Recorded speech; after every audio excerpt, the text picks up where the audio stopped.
welcome back to the channel. Today I'm going to do another recent reads. So I got a little bit behind on these just when I was out of town and stuff, so I do have about 7 or 8 books to talk about. So without further ado, let's jump into the books. The first book I want to talk about is Find Me Their Bones by Sarah Wolf.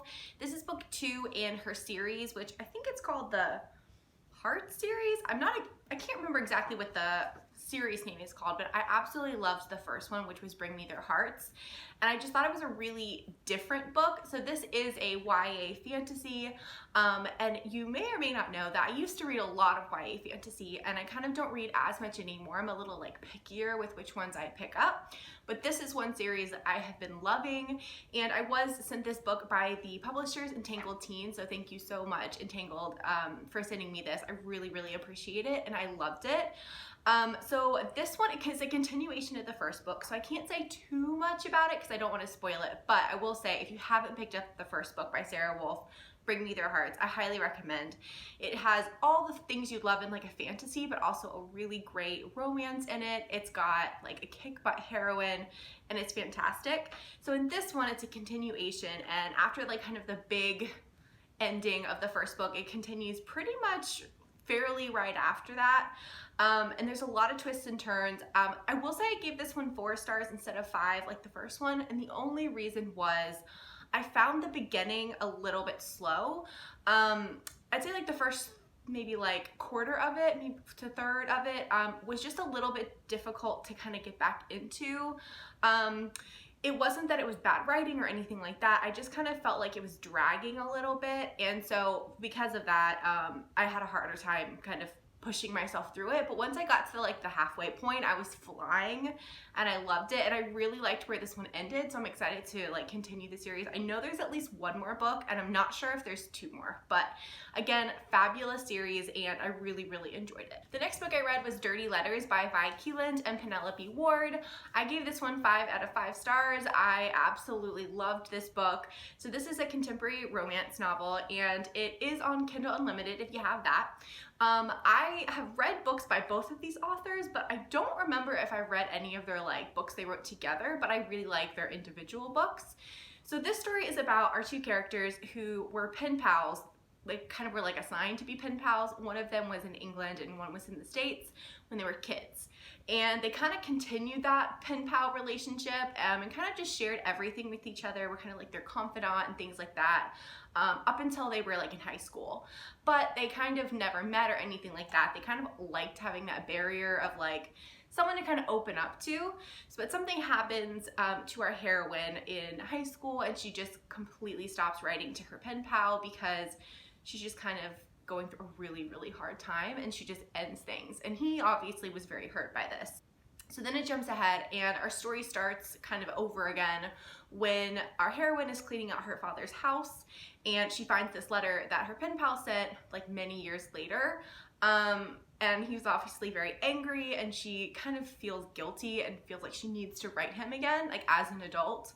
And so then our story continues from there, and it was really good, guys. Like, I couldn't put this book down. There's a lot of different things going on that I feel like are a little spoilery, so I'm not gonna share, but like I liked what our hero did as a job. I thought that was really interesting. Our heroine really struggles with a lot of kind of anxiety and kind of anxiety disorders, where she really, because of an event that happened, I'm definitely not an expert in anything with like anxiety or disorders, so if I am explaining this wrong, I'm very sorry, but I thought it was handled well.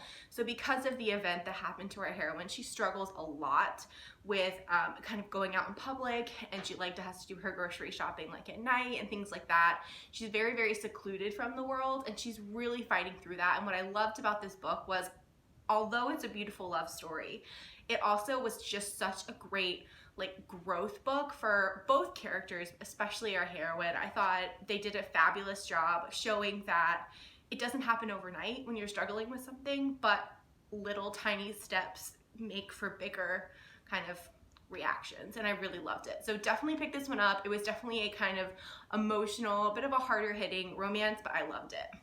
The next book I read was Beauty and the Mustache by Penny Reed. This is book 4 in the Knitting in the City series, but book kind of 0.5 in the Winston Brothers series. So you probably might remember that I'm reading the Winston brothers, and I haven't read the Knitting in the City series. I do plan to eventually, but I just had to know who Ashley Winston was. So Ashley Winston is our main character in this book, and she is the sister of the Winston brother clan that you know from the other series, and you see her in that series with her love interest. So I was just like, I can't wait. So I picked it up, and I definitely think if you haven't started the Winston brothers, pick this one up first, because you definitely get introduced to the brothers. Penny Reed did such a great job of distinguishing the brothers from each other. You really get to see the family kind of before some changes happen and how they kind of really come together again. So our heroine Ashley is, like I said, the sister of all the other brothers, the only girl in the family, and she left her small town in Tennessee to go to college in Chicago, and then now she stayed there and she's working as a nurse, and she kind of just wanted to escape. She loves her family, but there was a lot of things that happened that made her really just want to get out and strike out on her own, and she has, and I think that's amazing. But something happens that calls her back home. Her mom, they find out something's wrong with her, and so the family really rallies together. And then her love interest is Drew, and Drew is oh gosh, he's not a park ranger. He's like the police officer for the National Park Service, because I'm blanking on the title right now, and it'll come to me in a minute. But he's this like rough, tough, like mountain-y type man.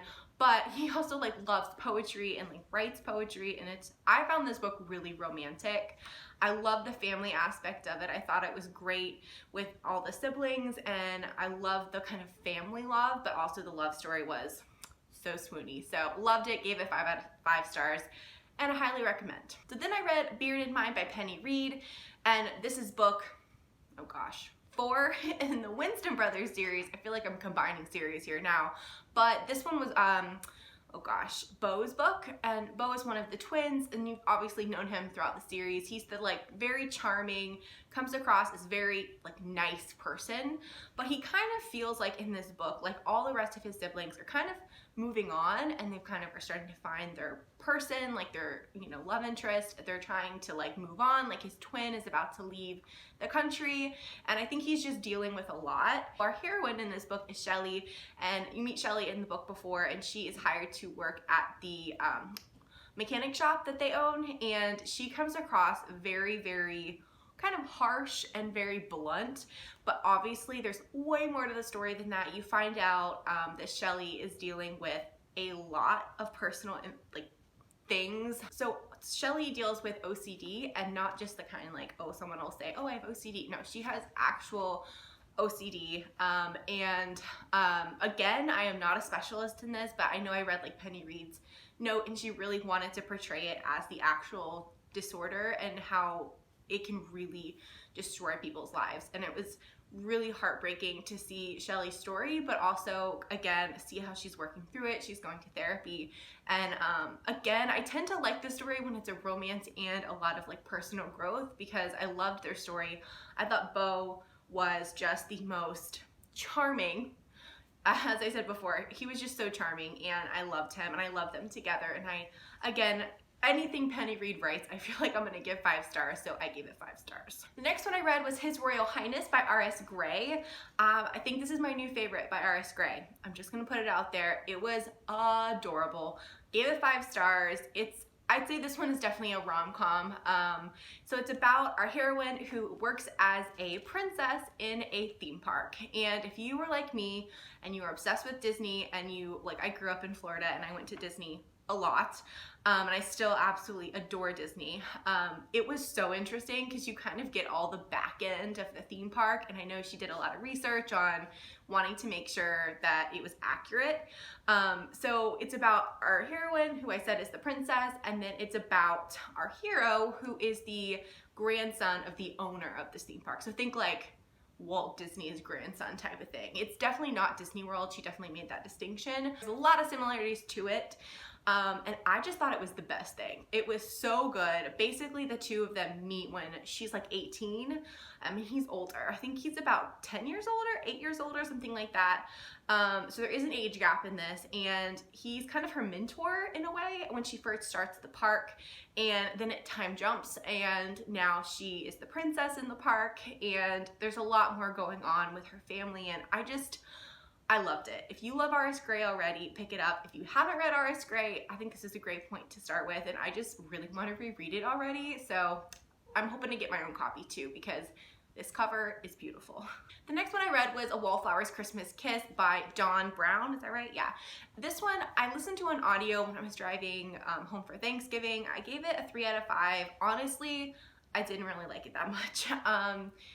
I would say if you want something quick, it was in the Audible Romance package, so if you have that, or the Audible Escape, I think it's called now. So it was free in a way, but it was about these two, it's a historical romance. It was about these two characters who basically meet when they're kids and they're best friends and make this kind of pact to like help each other and always have each other's back. Something happens and they're torn apart, and then she comes back to him years later needing help, and it has a marriage of convenience trope in it, which is why I picked it up, because that's my favorite trope.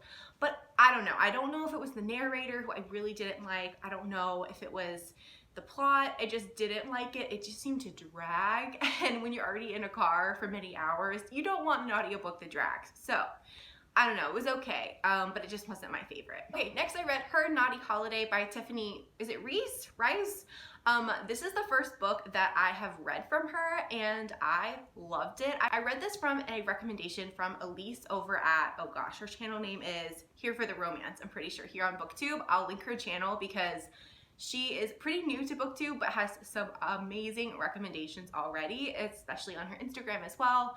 And she talked about this book, and I'm like, okay, I need to pick this up. First of all, it's a Thanksgiving romance, which is kind of fun, but I would recommend this book even if it's not Thanksgiving. Like, read it now, read it in spring, it doesn't matter. It was so good. The heroine owns a nursery, and she is just this like kick-butt businesswoman.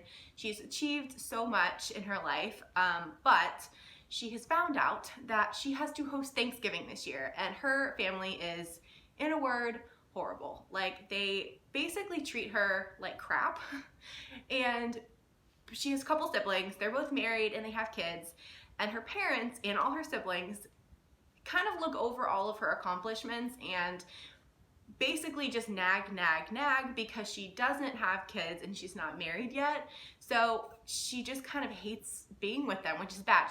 I think she really loves her family, but it's very hard for her to be around them. So she's like mentally preparing for this Thanksgiving being not great. She also just found out really good news about her business. And so she has a assistant who is a teenager and so funny and feisty and is just like a nature goddess. She wants to like save the earth. She's the best character. And she's like, why don't you just borrow my dad? He can be your boyfriend for, you know, Thanksgiving and get your parents off your back.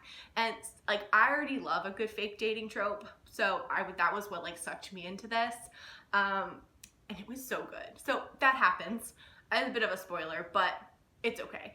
And so her dad pretends to be her boyfriend when she goes home, and it's, oh my gosh, guys, I loved it. I was like hooked from, I'm not kidding, page 1. Like, page 1, I was in, and it was so funny. The writing was fabulous. I loved like the way she worked the plot in, and it had tropes that you see a lot, but somehow she made them so unique, and I was here for it. It was fabulous. I really want to pick something else up by this author, and it was good. All right, so the last book I read was The Wall of Winnipeg and Me by Mariana Zapata. I finally read this book. I love all the books I've read by her so far, and I'd been, in a way, I was kind of putting this one off because a lot of people say this is their favorite. So I was like, I don't know, I was going with pretty high expectations, but let me just tell you, they were surpassed. I gave it 5 stars. I listened to this one on Audible. It is part of the Audible Escape package, and I thought the narrator was great. I've listened to all of Zapata's books that I've read on audio, and they're all great. So if you don't know and you're like me and you haven't read this, this book is about our heroine who is an assistant to a football player, and he is one of the like biggest ones in the league, but he is not the nicest person.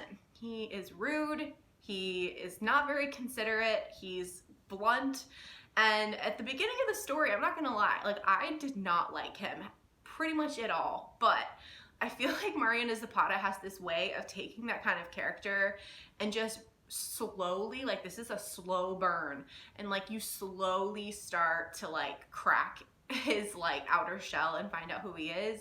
So in this book, she is the assistant, but she quits at the beginning of the book because she has further aspirations, and honestly, he's just a jerk. And he comes back to her a little while later and says, no, like I need you back. And he actually asks her to do something else. He actually asked her to also help him with something that he has a major problem and he like desperately needs her. So I loved that aspect of it, like the kind of like groveling for help because he's this like person who's been kind of a jerk for a while. I love the way Mariana Zapata can just slowly build these characters in this relationship. Like it's a slow burn, guys. Like you gotta settle in for this one, but I read the audiobook, like I said, or listened to it, and it was like 16 or 17 hours, and I listened to it in one day. Like, I just could not stop. So I love it. If you haven't read it, highly recommend, and it was just fabulous. All right, guys, so those are the books that I've read recently. If you read any of these, I'd love to know your thoughts. Did you like them? Did you not? I always love hearing your opinion on them. Thank you guys so much for watching. If you enjoyed the video, go ahead and give it a like and subscribe, and I'll see you next time. Bye.